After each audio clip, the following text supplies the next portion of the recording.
পেঁপে এরকম একটা সবজি সব মানুষ খেতে পারে, এরকম রোগীর মানুষ নেই যে, আর এরকম মানুষ এখনো মনে হয় না আছে যে পেঁপে খেতে পারে না। কারণ সবাই, সব রকমের মানুষ যে অবস্থায় থাকুক না কেন পেঁপে তরকারিটা কিন্তু খেতে পারে।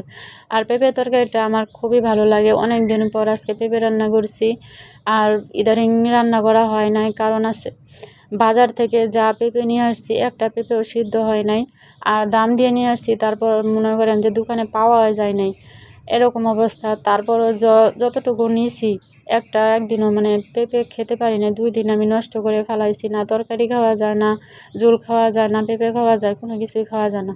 আর পেঁপে সিদ্ধ না হলে কিন্তু একদম ভালো লাগে না খেতে, যাই বলেন তরকারি বলেন আর ভাজি বলেন যাই বলেন, আপনার পেঁপে সিদ্ধ না হলে কোনো কিছুই ওই পেঁপে খাওয়া যায় না। একদম কীরকম একটা গন্ধ গন্ধ ভাব আসে, কি বলবো বলেন। আর ডাক্তার বলছে ভালো করে মানে সবসময় আর কি ভালো করে পেঁপে খাওয়ার জন্য সব তরকারির ভিতর, কিন্তু পেঁপে তো মনে করেন যে পেঁপে সবসময় ভালো পাওয়া যায় না।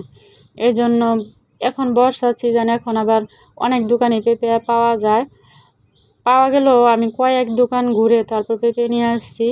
তাই খারাপ হওয়ার জন্য আমি এতদিন পেঁপে রান্না করি নাই। আর এই পেঁপেটা এত সুন্দর ছিল, ভিতরে লাউয়ের মতো, আমার কাছে খুবই ভালো লাগছে।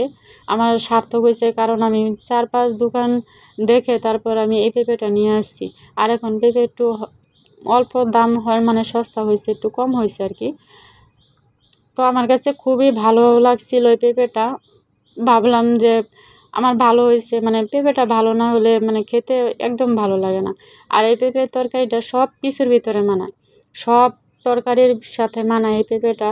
আপনি যেটা দিয়ে বলেন সেটা দিয়ে খাওয়া যায়, মাংস, ডাল, নিরামিষ, তারপর মাছ, গরুর মাংস, মুরগির মাংস, মানে যা আছে, ভাজিও কিন্তু খেতে ভালো লাগে, কিন্তু অতটা খারাপ লাগে না। ভাজিও খুবই ভালো লাগে, যদি ভালো পেঁপে হয় তাহলে সব কিছু দিয়ে ভালো লাগে।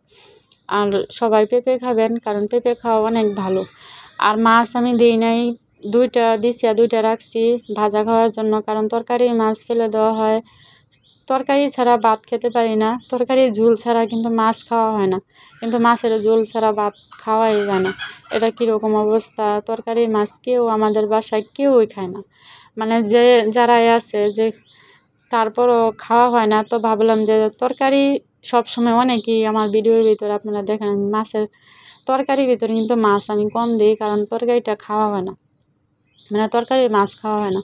আর এত সুন্দর হয়েছে, বুঝতেই পারতেছেন যে একটা কালার, একটা জুস কালার, মানে এত সুন্দর আছে, মানে পেঁপেটা এত সুন্দর ছিল, আমি তো মন ভরে গেছে। আর তরকারিটাও খুবই ভালো লাগছিল। সবাই ভালো থাকবেন, আল্লাহ হাফেজ।